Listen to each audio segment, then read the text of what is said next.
Industry latest skills తో best career మీ సొంతం 100% practical learning and top placements కోసం ఇప్పుడే జాయిన్ అవ్వండి రాయ్ యూనివర్సిటీ. మా మాధురి దీక్షిత్, నేను చెప్పింది ఏంటి నువ్వు చేస్తున్నట్టు? నేనేం చేశాను? అసలు ఈ ఇంట్లో నువ్వెవరివి? పని మనిషిని. పని మనిషివే కాదు, మా అల్లుడికి పనికొచ్చే మనిషివి. ఈ వంట పనులు టెంపరరీ. టాలెంట్ మొత్తం ఒకసారి చూపించేస్తే భయపడిపోతారేమోనని ఇన్స్టాల్మెంట్స్ లో ప్రొసీడ్ అవుతున్నా. నువ్వు ఇలా ఇన్స్టాల్మెంట్ మీద ప్రొసీడ్ అవ్వు, ఈ లోపానికి 60-70 ఏళ్ళు వచ్చేస్తాయి.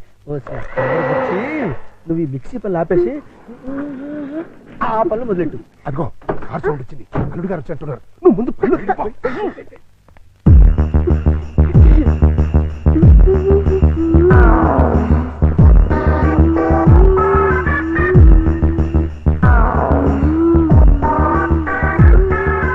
లుక్కు పడింది, గుట్టకు కూడా పడింది.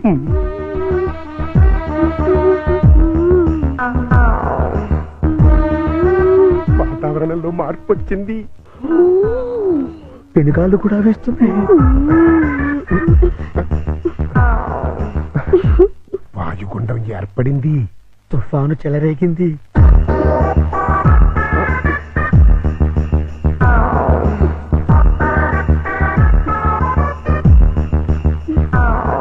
ఇదిగో మాధురి దీక్షిత్, ఒక్కసారి లోపలికి రా.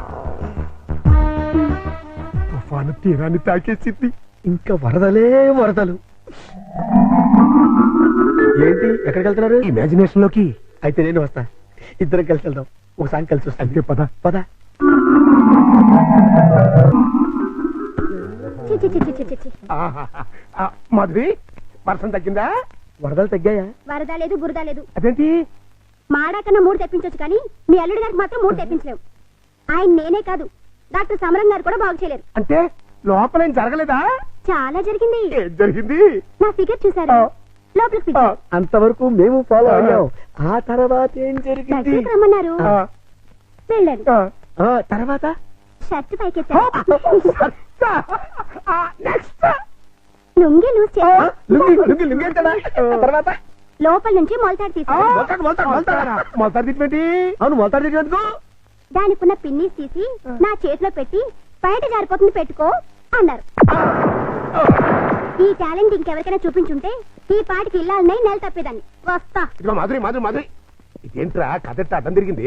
అర్థమైన పనులు చేస్తే ఇలాగే అర్థం జరుగుతుంది. ఇలాంటి పనులు చేయడానికి మీకు సిగ్గు లేదు? లేదు, నా కూతురు నిన్ను కాదని నీతో తెగదంపులు చేసుకున్న రోజున నా సిగ్గు సొగం చచ్చిపోయింది. కన్న కూతుర్ని కన్న తండ్రిని కాదనుకుని వెళ్ళిపోయిన రోజున నాలో సిగ్గు పూర్తిగా చచ్చిపోయిందయ్యా. అందుకని ఇలా డాఫర్ పనులు చేస్తారా? ఏం చేయమంటావయ్యా? వయసుండి, అందముండి, ఆస్తుండి, అర్హత ఉండి నీ జీవితాన్ని నాశనం చేసుకుంటున్నావు. పెళ్లి చేసుకోమంటే చేసుకోనంటున్నావు. అయిన పెళ్లి చాలు. పెళ్లి అవసరం నీకు లేకపోవచ్చు, కానీ తల్లి అవసరం నా మనవరాలకుంది. నా కూతురు చేసిన తప్పుకి నువ్వు శిక్ష అనిపిస్తున్నావు, నువ్వు చేసిన తప్పుకి నీ కూతురు శిక్ష అనిపిస్తుంది. నా మాట విని పెళ్లి చేసుకో, దానికి తల్లిని తెచ్చిపెట్టు. ఆ వచ్చే తల్లి దెయ్యం అయితే నీ నీడ పడితే దేవతగా మారుతుంది. దేవతగా మారేనా? నీ కూతురు వెళ్ళిపోయింది. ఛీ! అది అసలు ఆడదే కాదు. మరో ఆడది నా బిడ్డకి తల్లి కాలేదు. ప్రతి ఆడది నా కూతురులా ఉండదయ్యా. చూడండి, నా మీద మీకు ప్రేమ ఉంటే ఇంకెప్పుడు ఇలాంటి పని పిల్లలు తీసుకొచ్చి పనికి మాలి పనులు చేయకండి. అది కాదు బాబు. బాబు, ఏమండి, దీన్ని బట్టి మీకు ఏమర్థమైంది? ఇతని జన్మలో మళ్ళీ పెళ్లి చేసుకోడని. అదే మరి మిడిల్ డ్రాప్ అంటే. ఏంట్రా నీ గొడవ?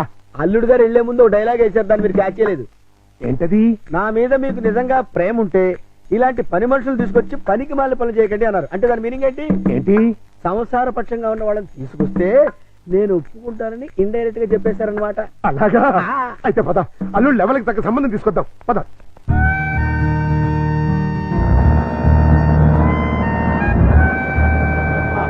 రండి, మీకోసం వెయిటింగ్. Hi uncle. హాయ్. మన బాబా? కాదు, మా బాబు. అదే అదే. మీ వారు రాలేదా? ఆయన ఇక్కడ ఉండదు, దుబాయ్ లో ఉంటారు. అంటే మీరు ఒక్కరే ఉంటారనమాట. Very good. మా బాబు బబ్లు కూడా ఉంటాడు. మీకేమైనా హెల్ప్ కావాలంటే చెప్పండి, చిటికలో చేసేస్తా. అంత అవసరం నాకు రాదులేండి. సామాన్లు దించండి. అలాగే దించేస్తాం. మిమ్మల్ని కాదు, వాళ్ళని. అంకల్, మీకు క్రికెట్ వచ్చా? వచ్చా. అజారుద్దీన్ కి సచిన్ టెండూల్కర్ కి కోచింగ్ ఇచ్చిందే మనం. చచ్చాం అనవసరంగా కమిటీ అని.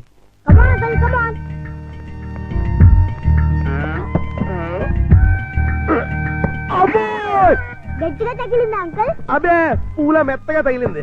అయితే ఇంకో బాలే. ఈ బుడతడు వాటం చూస్తుంటే కొట్టరాని చోట కొట్టి నా చేత అక్కాయో అక్కాయో అనిపించేలా కనబడుతున్నాడు. అయిపోయాడు గుంటడు. ఏ పిల్ల ఆ బాల్ ఏంటి? ఇలా రా ఇస్తా. ఇగో. అమ్మా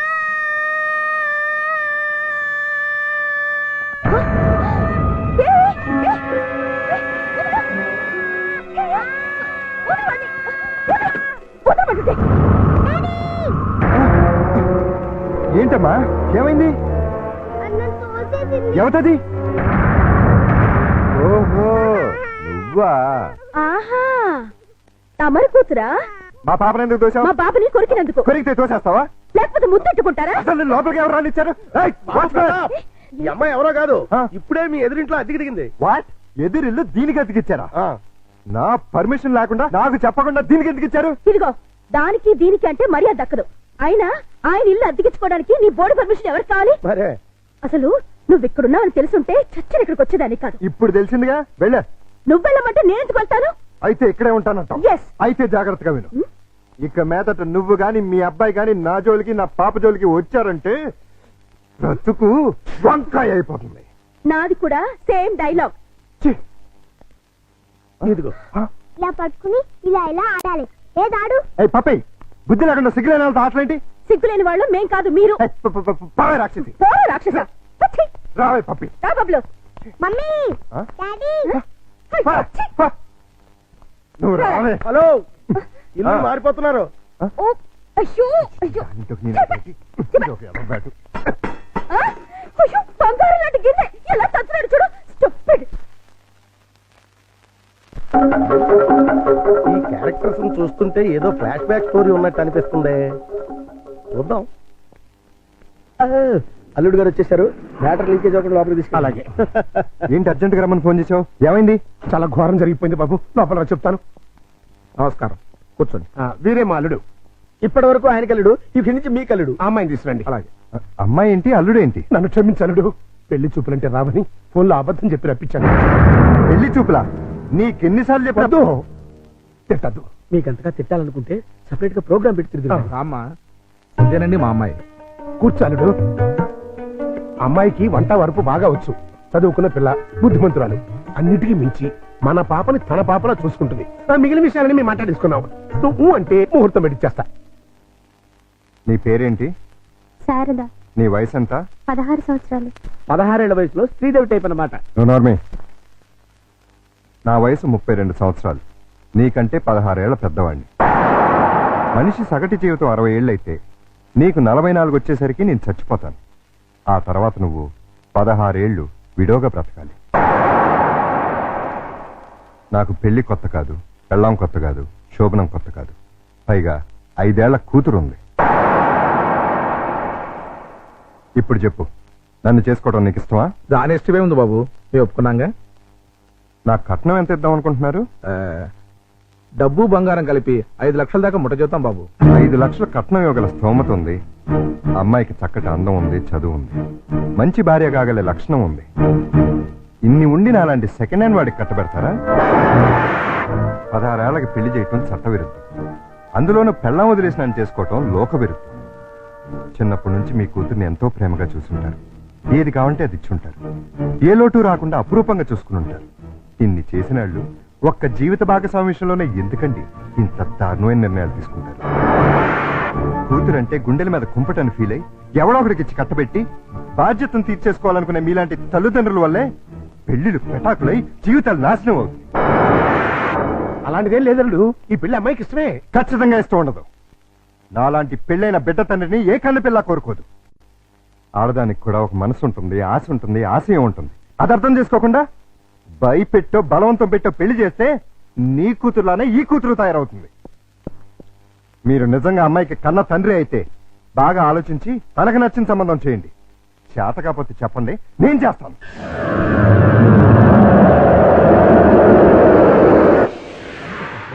good morning good morning. Good morning. ఏంటి అంతా రెడీయా? అంతా రెడీ సార్. హీరోయే లేడు. ఏమయ్యాడు? నేనే ఎందుకు లేని పంపించేశాను. ఏ ఆ హీరో వేషం నే వేద్దామని. చండాలంగా మీరు హీరో ఏంటండి? అంటే నేను కామెడీ వేషాలు తప్ప హీరో వేషానికి పైకిరామా? పిచ్చేసాలు వేయడానికి తప్ప ఎందుకు పనికిరాడు. ఇదిగో నువ్వు వెళ్ళే మాట కింద పిలుచురా. అల్లుడు నువ్వు చేసిన పని ఏమన్నా బాగుందా? ఏది మా ఓనర్కి వేషం ఇవ్వడం కాదు, బంగారం లాంటి పిల్లని పెళ్లి చేసుకోబోయే మగడా అంటే ఆ పిల్లకే ఇంకో మొగుని చూస్తాను అంటాం. నేను పెళ్లి చేసుకోనని 1,00,000 సార్లు చెప్పాను. చేసుకోమని 1,00,00,000 సార్లు అడిగాను. అసలు పెళ్లి మీద నాకు లేని ఆశ నీకెందుకు? దాన్ని కని నీ కట్టబెట్టి నీ జీవితాన్ని నాశనం చేశాను కాబట్టి, నా కూతురు చేసిన తప్పుకి నువ్వు శిక్ష అనుభవిస్తుంటే చూడలేకపోతున్నాను కాబట్టి, అల్లుడు దయచేసి పెళ్లి చేసుకో. నేనొట్టి మగాడిని కాదు, మొగుడిని, తండ్రిని. అయితే ఏమైందండి? మళ్ళీ పెళ్లి చేసుకుంటే మళ్ళీ మూడు కావచ్చు, మళ్ళీ తండ్రి కావచ్చు. నేను మరో కన్నిమెళ్ళలో తాళి కట్టి ఈ సెకండ్ హ్యాండ్ భర్తతో నేను కాపురం చేసేదని అనుక్షణం అమ్మాయి బాధపడేలా నేను చేయలేను. ఇక ఈ మనిషిని మార్చడం నా వల్ల కాదు. మరి అదే నా తొట్లో తొందరపాటు. రామాయణంలో ఎన్టీ రామారావు రావణాసుడు వేషం వేస్తే సీతక మాయరాగం రాముడు వేషం వేసిన హర్నాథ్తో పోతానంటుంది అన్నట్టుంది. కాస్త అర్థమయ్యేట్టుగా చెప్తావు.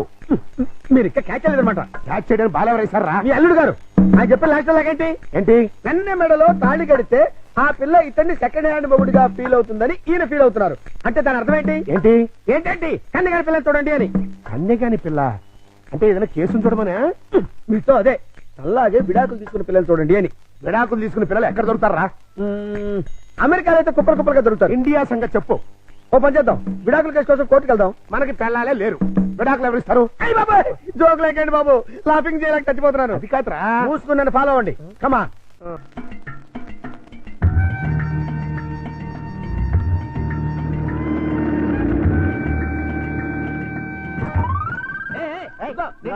ఆ కారు మావాడదే, నేను పట్టుకెళ్ళిస్తాను.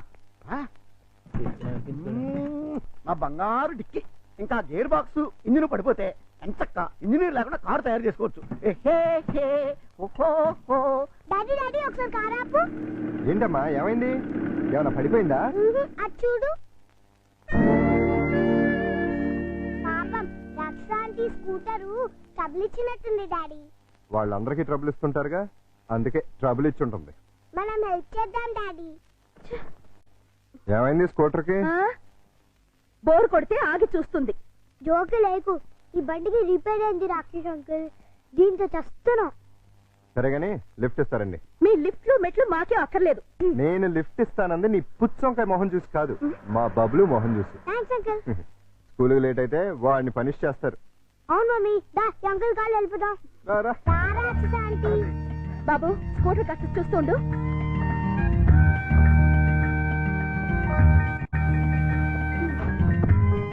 హలో, నేనే మీ డ్రైవర్ని కాదు, వెనకాల సీట్లో తన్ని పెట్టి కూర్చోడానికి. వచ్చి ముందుకు వచ్చా. ముందు సీట్లో మీ పక్కన కూర్చోడానికి నేనే మీ పెళ్ళని కాదు. నేనేం అందుకు రమ్మల్లా. ఇగో మీ ఇద్దరు తయారు పట్టింది కానీ ముందు మా స్కూల్ దగ్గర పడండి. రా వచ్చి కూర్చో. ఏ సింగరే ఏంటిది? సీట్ అనుకున్నావే అనుకున్నావు.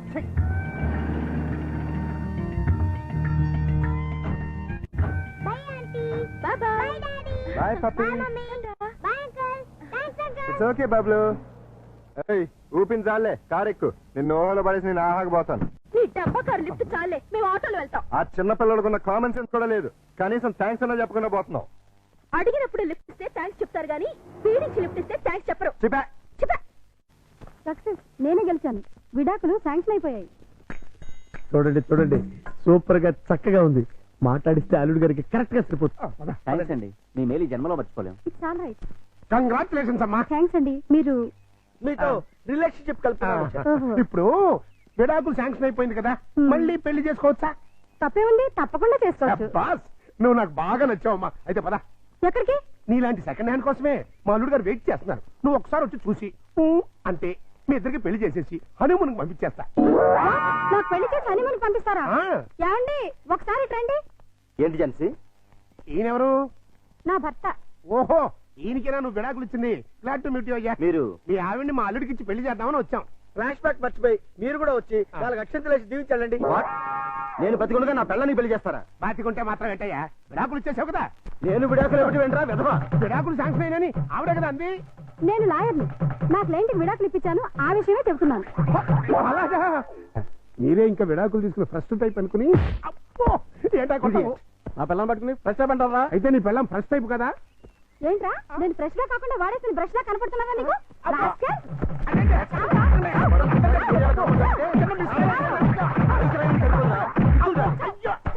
ఇంకొకసారి ఇలాంటి వెధ వేషాలు వేసావంటే ప్రాణం తీస్తాను. అమ్మా కొడితే కొట్టావు కానీ నువ్వు విడాకులు ఇప్పించిన కేసు ఎవరో చెప్తావా?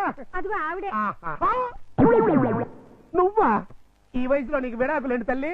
లేకపోతే ఎంతో ముచ్చటపడి షష్టి పూర్తి చేసుకుంటానని మా మామ, కట్నం ఇస్తేనే గాని తాళి కట్టనన్నాడు మా తాత. అంతే, కోపం వచ్చి విడాకులు ఇచ్చేసింది.